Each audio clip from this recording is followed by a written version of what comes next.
Licenciado en Ciencias de la Información por la Universidad Complutense de Madrid, comenzó su carrera profesional trabajando en Radio Nacional de España, donde estuvo durante 2 etapas de su trayectoria. En 1988 pasó a dirigir el telediario de Televisión Española de la primera y segunda edición. En 1993 se traslada a Antena 3 para presentar los informativos junto a María Rey. Y en 2006, y hasta hoy día, le encontramos dirigiendo los informativos de Telecinco, labor que compagina con la presentación del informativo de las 9 de la noche. Cuenta además con un premio Ondas y 3 antenas de oro. Estamos hablando de Pedro Piqueras.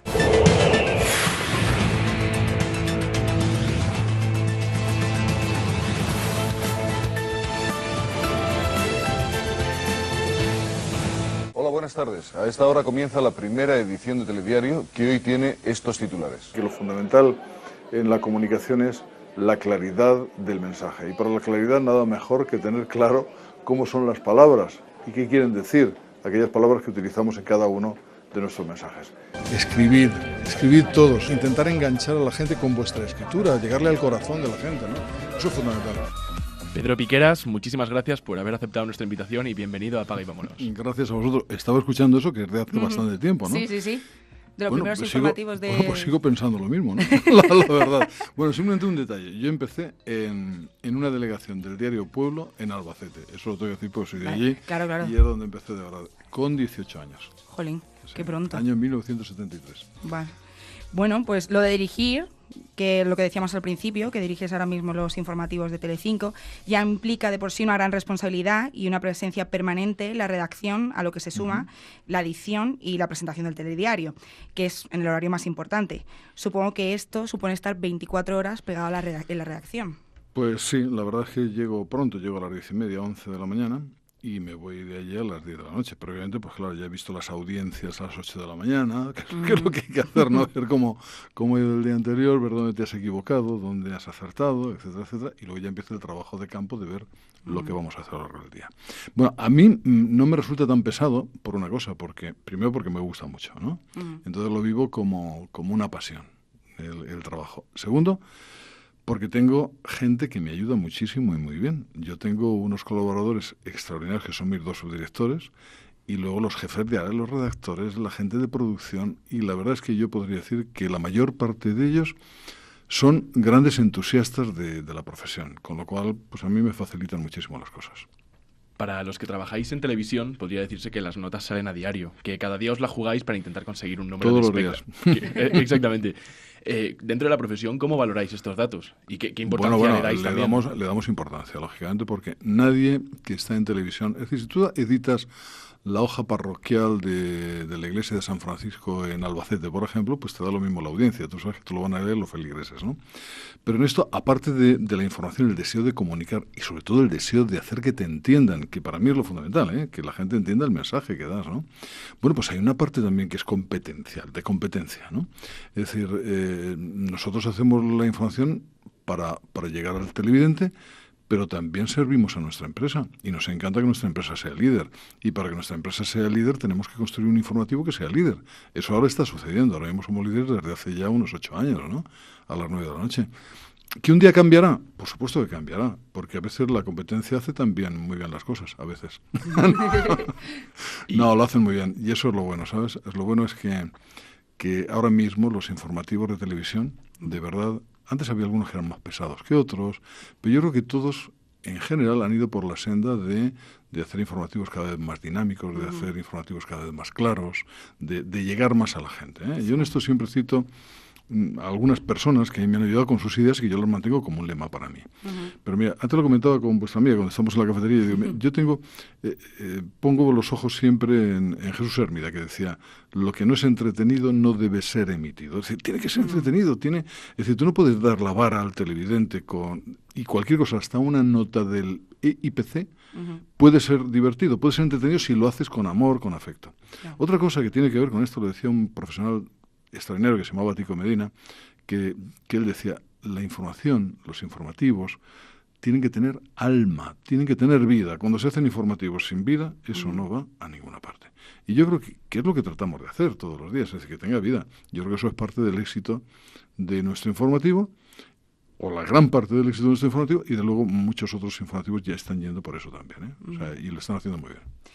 Al final no eres solo el rostro en informativo, sino que tu labor al final es seleccionar el contenido que se va a emitir en las Con noticias. ayuda de los jefes de área, que son los que van ofreciendo, porque Claro. este es el trabajo más de equipo que te puedas imaginar. Claro. ¿Eh? Pero al final hay arrepentimientos a la hora de decir, me he dejado esto fuera. Totalmente. Y hay días en que tienes que quitar alguna cosa por tiempo. Mira, a mí a veces me preguntan y me dicen, ¿cuándo cierras el informativo? Pensando que el informativo se cierra quizá a las 8 de la tarde. ¿No? Me dice, el informativo se cierra en un momento determinado. Cuando yo digo hasta mañana, muy buenas noches. Mientras no ocurre eso, el informativo está abierto a cualquier noticia de última hora. Y cuando hay noticias de última hora, o cuando hay lo que sea que hay que meter, lógicamente hay cosas que se caen. Claro. Y todos los días, pues a mí me sucede que hay un tema que yo incluso he provocado con un cierto cariño que lo hicieran, y luego lo tengo que quitar. Y otras cosas que son importantes y caen también. Es decir, un informativo, lo que pasa es que un informativo tiene, pues en nuestro caso son 36 minutos, ¿no? El Televisión Española tiene 1 hora, ¿no? O sea, ahí no se les cae nada, sino que tendrían que buscar cosas para meter, ¿no? Y de hecho buscan muchas, ¿no? Pero cuando tienes 35 minutos, hay cosas que se te caen si hay algo urgente. Lo mejor, para mí, el mejor informativo es el que tiene 30 minutos. Es el bonito, de verdad, porque te permite contar las cosas de verdad importantes. A veces hay muchas tonterías dentro de los telediarios también, ¿eh? O sea que, pero muchas veces es por llenar, ¿eh? ¿Cómo valora ese asunto latente que está en algunos medios en los que se suele decir que los telediarios lineales, a horas fijas ya, pues no tienen sentido con la presencia de Internet y las nuevas tecnologías? No, estoy de acuerdo, pero hasta cierto punto. Mira, creo que es verdad que la audiencia... Yo digo que soy el exponente de la fragmentación, de la crisis de la audiencia. Soy el exponente por una razón, porque yo en el año 88 tenía 14 millones de televidentes, y somos líderes en nuestro informativo con 2.700.000. Luego la fragmentación está ahí, eso está ocurriendo. Hay más televisiones y hay mucha gente que prefiere ver la información en su iPad, ¿no? Eso está ocurriendo, ¿no?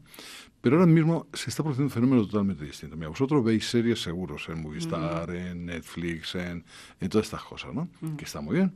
La gente ve la televisión cuando quiere verla. Sin embargo, la televisión generalista, su futuro va a estar en los informativos y en los programas en directo, esos que solo puedes ver en directo. Y tendrán sentido. Mi jefe, que es un tío muy listo, además, Pablo Basile, quiero decir que dice él siempre, esto es como una heladería, ¿eh? Tú entras a la heladería y hay helado de pistacho, helado de castaña, helado de lo que sea. Pero al final la mayor parte de la gente pide turrón, vainilla y chocolate. Y en el turrón, vainilla y chocolate es en lo que estamos nosotros, ¿no? Mucha gente tiene el recuerdo vivo de hace 16 años, que hablábamos también antes, del directo de televisión del atentado de las Torres Gemelas. Y hablabas tú también en la serie de Canal Plus, Las caras de la noticia, y definías así este fenómeno. El terrorismo es algo pues muy difícil de entender, es imposible de entender, es una cabronada. ¿Cómo recuerdas pues, tener que como contar? Una cabronada. Sí, es verdad. Yo creo que eso no lo había oído. Sé que estuvo ahí en el programa, pero ahora no lo recordaba. No recordaba que fuera así, ¿no?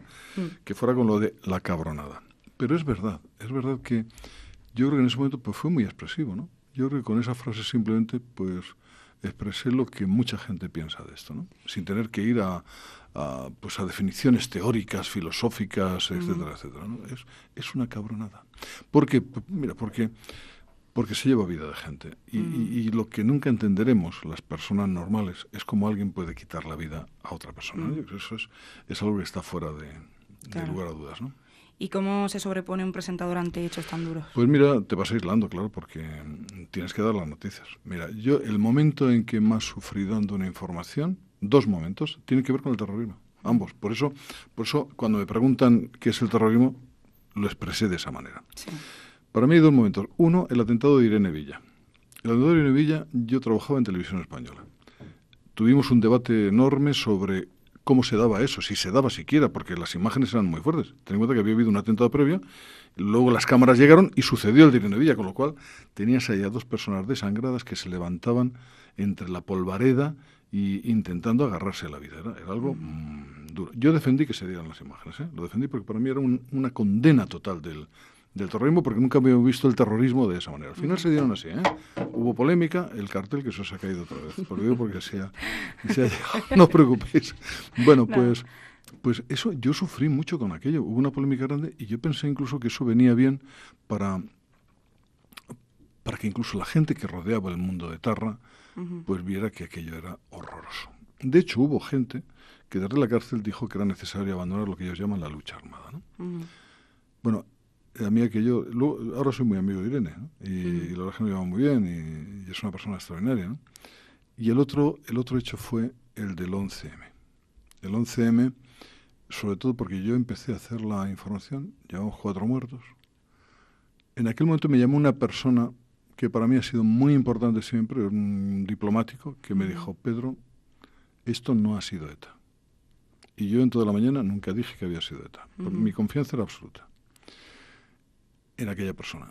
Pero luego cuando vas sumando y dicen 15 muertos, 20, 64, 110, o sea, hay un momento en que uno, por muy profesional que sea, por muy serio que sea, por mucha distancia que quieras poner con lo que está ocurriendo, al final terminas llorando, claro. Fíjate, ahora mismo me emociono al recordar aquel momento, ¿no? Fue muy duro, ¿no? En sus informativos también son habituales, pues sobre todo en época electoral, hacer entrevistas a los candidatos políticos. También es habitual verte charlar con los principales líderes políticos en los informativos. Si me vas a preguntar cuál me gusta más, no te no vamos a ir por ahí, sino queríamos preguntarte, pues, si son complicadas estas entrevistas son cara muy a cara. Son muy complicadas porque además no es una entrevista que salga en un programa matinal y que de las habituales, ¿no? Sino que es una entrevista que hay que preparar muy bien, que sabes que te está mirando todo el mundo, que no solo te está mirando la gente del partido del señor que viene, sino la gente de la oposición también, que todo el mundo saca. Y de que son momentos muy tensos, ¿no? Esa es la verdad.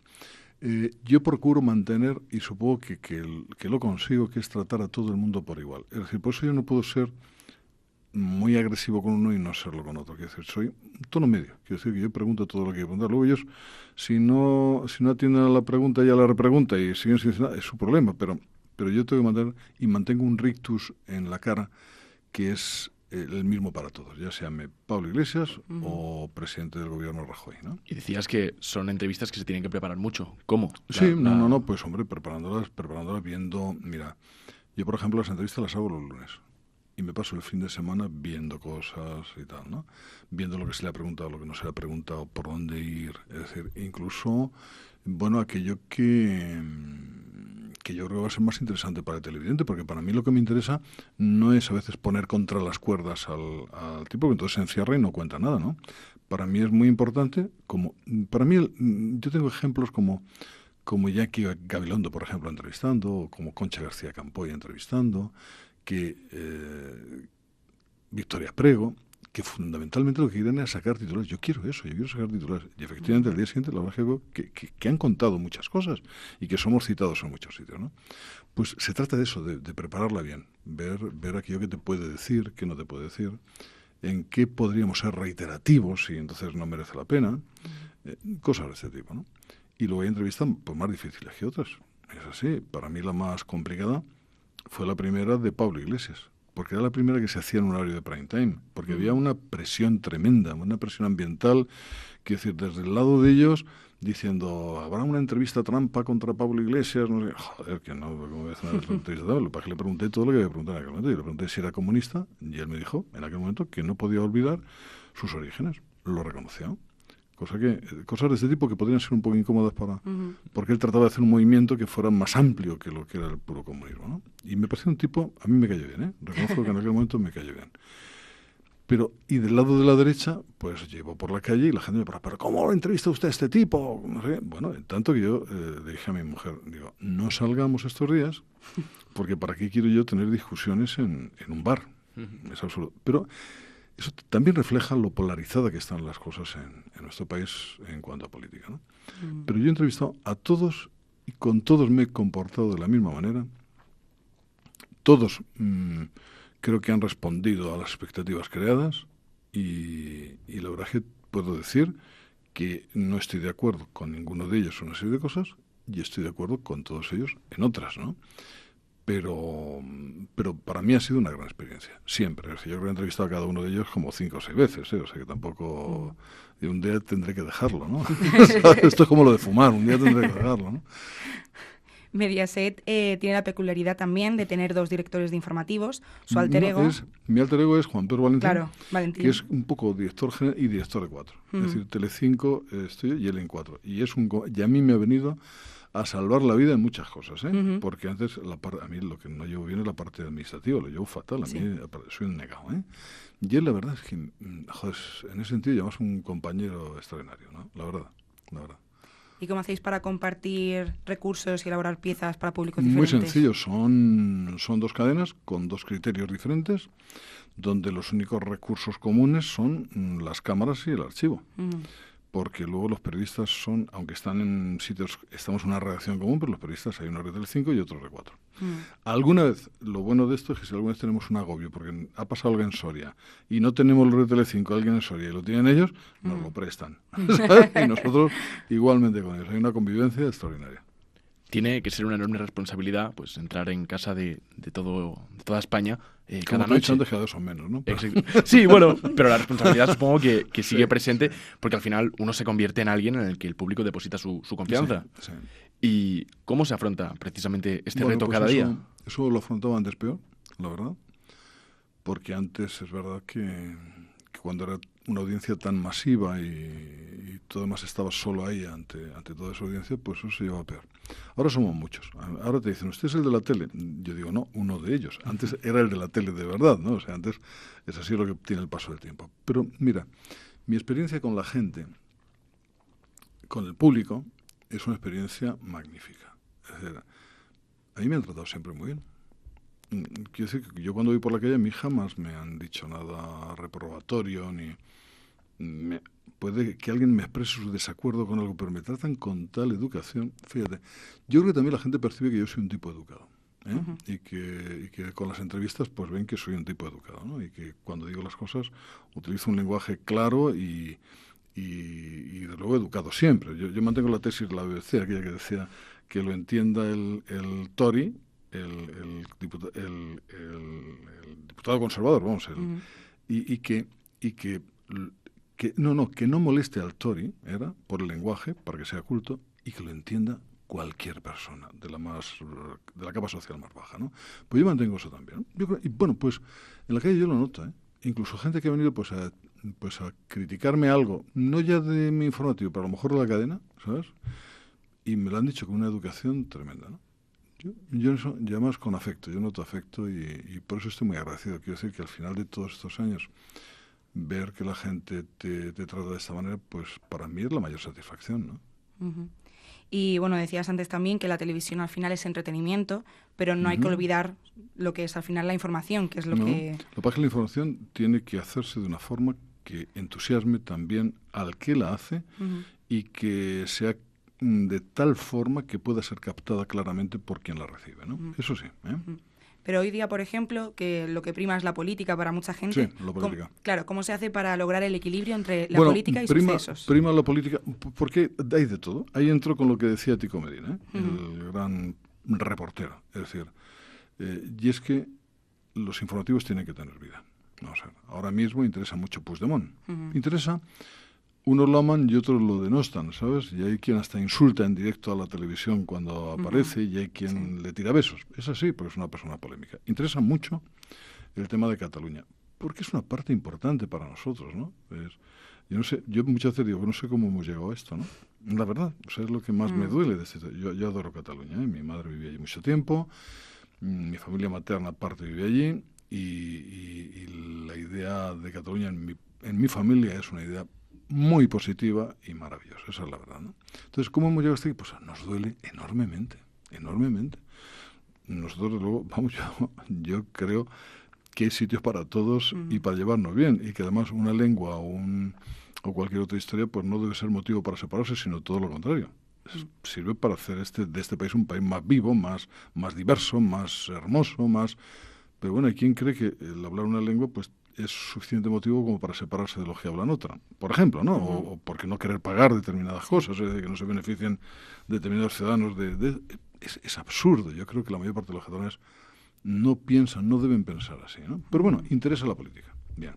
Los sucesos, pues son elementos que a mí, os voy a decir una cosa, me gusta el suceso cuando es un suceso positivo, vamos a ver, positivo, es decir, si por un suceso podemos luchar contra el maltrato a la mujer, se da y se cuenta todo lo que hay alrededor para prevenir. El suceso tiene que tener, por ejemplo, el otro día dimos un tema de droga y yo dije, no, esto hay que apoyarlo porque era el panfleto este que salió del Ayuntamiento de Zaragoza, que era pues cómo se debe uno drogar, más o menos, ¿no? Para estar seguro. Y decía, no, esto es... desde las fuentes oficiales decían que era un panfleto solamente para médicos, enfermos. No es verdad. Tú lo lees y era cómo se... Porque además decía, déjelo ustedes para los fines de semana. No, hombre, eso no es para los médicos, ¿no? Eso es mejor en ocasiones especiales meterse esta droga. Pues no. Entonces yo dije, no podemos dar el mensaje de este tipo. Vamos a contarlo y vamos a contar la polémica, pero aparte tenemos que contar la verdad de la droga. Y la verdad de la droga son las cundas, la verdad de la droga es la gente que se muere en la calle, la verdad de la droga es toda esta cosa. Quiero decir que el suceso tiene que tener siempre un elemento, en ese sentido, como digo, positivo. Positivo para, contar las cosas como son, ¿no? En esa parte sí. Y luego hay muchas más cosas. A mí, lo que más me gusta en la televisión es algo que no se puede hacer a veces por medio, ¿no? Para mí lo que me gusta es el reportaje. Creo que el reportaje es la reina de la televisión, ¿no? O el rey, ¿no?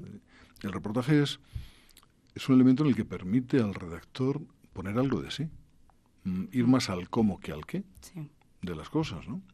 Y es maravilloso. Me gusta mucho, pues, y creo que son integrantes. Vamos, un informativo ya tiene que contar la vida, tiene que contar no solamente la política, tiene que contar todo lo que pasa. Todo lo que pasa que sea interesante o que deba interesar. Por ejemplo, la economía. La economía dice, no es interesante para la gente, ¿verdad? Que notamos un bajón en las audiencias. Pero debemos hacerlo interesante para que la gente pueda conocer las cosas, ¿no? Pero un informativo ya hoy es un cajón desastre en el que caben muchas cosas que se llama noticia. Como es lógico, hasta ahora hemos hablado mucho de televisión, pero no podíamos dejar de preguntarte un poco pues sobre la radio, que dentro de poco precisamente se cumple su Día Mundial. Después de esa experiencia... Yo soy un amante de la radio, pero voy a decir una cosa. La radio ha evolucionado a veces, yo creo, a peor. Luego lo digo, pero vamos. Sí, porque queríamos preguntarle precisamente por esos recuerdos que tuvo usted a la hora de hacer radio en sus inicios. Yo me enamoré de la radio. Me enamoré de la radio absolutamente. Más, si en aquel momento me preguntan, ¿quieres hacer televisión? Yo casi fui a la televisión obligado, casi. Porque yo estaba emocionado con la radio que estábamos haciendo. Y entonces, cuando fui a la televisión, dirigía lo que se llama El Parte, que era el diario hablado de las 2 de la tarde, ¿no? Y entonces fui a hacer el telediario de las 9 de la noche. Entonces, fíjate, vamos, para mí era... fui obligado casi, me lo pidió Pilar Miró, y en aquel momento tenía más miedo que otra cosa de hacer ese informativo, ¿no? Pero yo en la radio estuve enamoradísimo de la radio y la verdad es que no habría salido de allí. Me gustaba mucho, pero me gustaba una cosa que se hacía antes, que ahora creo que no se hace. Desgraciadamente, yo cuando oigo la radio se ha convertido, que me perdonen los que hacen la radio en general, pero se ha convertido en un centro de tertulias y noticias que uno lee en el micrófono. Ya no se hacen montajes como antes. Antes los informativos, yo recuerdo cuando yo estaba, que cogíamos los recursos de Eurovisión, por ejemplo, y entonces si hablábamos de una guerra, se oía el sonido de la guerra, se hacían creaciones sobre cada noticia. No, ahora veo que casi todo el mundo entra con su papel, lo lee y punto. Y la radio es otra cosa. La radio yo siempre he entendido y creo que deberíamos entenderla todos así. La radio es un fenómeno que te permite crear imágenes a través del sonido. Y ahora no se crean imágenes a través del sonido. Solamente se cuentan cosas. En ese sentido es con lo que digo, os lo digo a vosotros, que tenéis la oportunidad de crear la radio. La radio necesita ser recreada. La radio, afortunadamente para la radio, no ha pasado nunca por una crisis, por más que digan. Cuando se decía que había una crisis, apareció las radios de los coches, con lo cual subió las radios en las cocinas, las radios portátiles, el transistor para ir al fútbol. Y la radio nunca ha tenido crisis. La crisis está en que no hacemos la radio que podríamos hacer, desde mi punto de vista. Por eso ahora mismo la televisión gana, porque la televisión sí que se está recreando. Hay programas maravillosos como Callejeros, es decir, cosas en las que sí se crean cosas, ¿no? Claro. O sea, yo por eso, desde el amor a la radio profundísimo, que además he sido redactor, director de un diario y director de Radio Nacional de España, que lo fui también 2 años, tengo pues una decepción por el hecho de que no haya ido avanzando, que ha ido retrocediendo, ¿no? Pero haciendo televisión, ¿da tiempo a escuchar radio? Bueno, la radio es mi arma. Yo, ¿sabes una cosa? Me da tiempo porque vivo en Valdemorillo, ¿sabes? Y cuando uno vive en Valdemorillo, ¿sabes? Te da tiempo a ir en varias cadenas, pasar de una a otra, oír la entrevista aquí y tal. O sea, yo tardo todos los días 45 minutos en llegar al trabajo, ¿no? Y los empleo en oír radio. Y en mi casa oigo radio al levantarme, al ducharme, pongo más volumen y aunque caiga el agua, pues lo voy oyendo, ¿no? Y la radio, sí. Además oigo muchas emisoras, ¿eh? No me remito solo a Radio Nacional, por la que tengo un gran afecto. Porque Radio Nacional, lógicamente, trabajé allí y fui su director un tiempo, ¿no? Pero por las otras emisoras, quiero decir, la SER, oigo mucho a Pepa, por ejemplo. A mí Pepa me parece una periodista muy seria y hace entrevistas extraordinarias. Cuando lo oigo a veces digo, joder, tendría que aprender de Pepa, por ejemplo, ¿no? Y la verdad, pues sí, oigo todo. Alsina por la noche. A mí, cuando estaba Alsina por la noche, ahora está por la mañana, ya lo oigo menos. Pero cuando estaba Alsina por la noche, yo salía de mi informativo y me veía reflejado bastante en eso, que además lo hace de maravilla. Creo que hay profesionales extraordinarios, pero digo, en la forma de hacer hemos ido hacia atrás. Y dices, eso está muy bien, decir, pero no podemos convertir la radio solamente en una tertulia y en leer papeles. Claro. Queríamos recordar un momento simpático que te pasó en uno de tus telediarios, en un informativo, porque a nosotros nos pasa esto mucho también. España, también la europea. En estos momentos, justo en este municipio, lo único que queda es la señera y la propia bandera de la...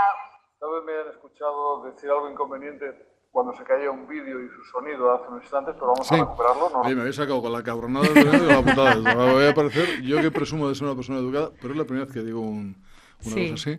Y no fue en mal tono. Dije, qué putada. No, hombre, claro. Porque que estaba hablando Laila Jiménez. Sí.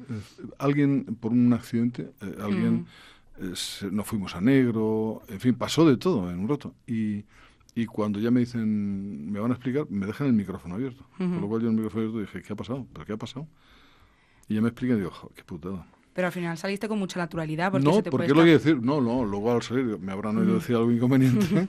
Lo siento, tal, pero ha pasado algo que, lo que sea, ¿no? No me acuerdo muy bien lo que pasó, pero sí que dije. Porque yo creo que hay que pedir disculpas siempre y en directo. A mí alguna vez me dicen, que no lo sepa Pedro lo que ha pasado. Pues mal, porque termina la emisión y el televidente se queda con cara de póker sin saber lo que ha pasado. Y yo con más cara de póker porque no sé lo que ha pasado cuando ha habido... Y Pedro, antes de marcharte, queríamos pedirte pues que nos dejaras algún consejo para el futuro que dentro de poco vamos a afrontar. Pues mira, yo consejos no me gusta dar muchos porque por si los seguís, ¿no? No, espero que este sí lo sigáis. Mira, yo creo que la base fundamental, pero no del periodista, de cualquier persona en el mundo para ser feliz, para disfrutar con el trabajo, es el entusiasmo. Es amar las cosas que estés haciendo. Que te guste el periodismo si haces periodismo. Es decir, que no hagas el periodismo para ver si haces la nota del IPC y salir corriendo. Hay gente que lo hace así, ¿no? Eso, sobre todo, no se trata tampoco de llegar. No todo el mundo puede ser presentador de un informativo, eso lo sabemos. Porque muchos no puede ser. No todo el mundo puede llegar a ser director de un informativo, director de un programa o lo que sea. Pero si las cosas se hacen con entusiasmo, si estáis más pendientes, no del qué, que el qué lo tenemos todos, sino del cómo hacer las cosas, sois diferentes, si disfrutáis cada día, no sé si llegaréis a ser directores informativos, pero luego vais a ser felices. Que eso es lo importante, ¿eh? Porque estar todo el día haciendo algo que no te gusta, en fin, no me imagino cómo puede llegar a ser, ¿eh? A veces se sufre gustándote. Pedro Piqueras, director de Informativos Telecinco y presentador del Informativo de la Noche, muchas gracias por acompañarnos. Gracias a vosotros, ha sido un placer, de verdad. Gracias. Gracias.